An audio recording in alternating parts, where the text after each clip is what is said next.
حضرت ابو ہریرہ رضی اللہ تعالیٰ عنہ سے روایت ہے، حضرت سلیمان علیہ السلام کی 60 بیویاں تھیں۔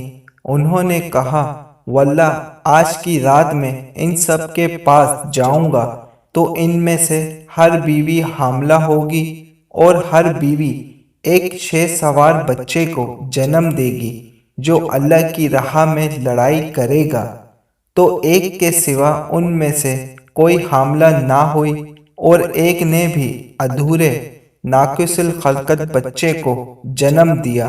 رسول اللہ صلی اللہ علیہ وآلہ وسلم نے فرمایا، اگر وہ انشاءاللہ کہتے تو ان میں سے ہر بیوی شہ سوار بچے کو جنم دیتی جو کہ اللہ کی راہ میں لڑائی کرتا۔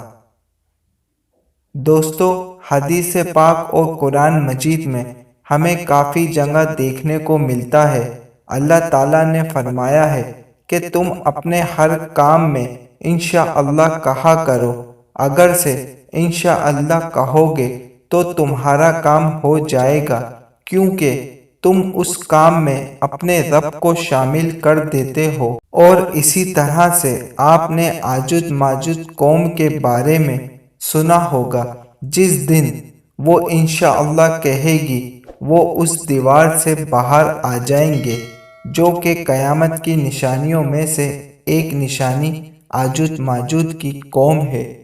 جزاک اللہ۔ ویڈیو پسند آنے کی صورت میں ایک لائک ضرور کر دیے گا۔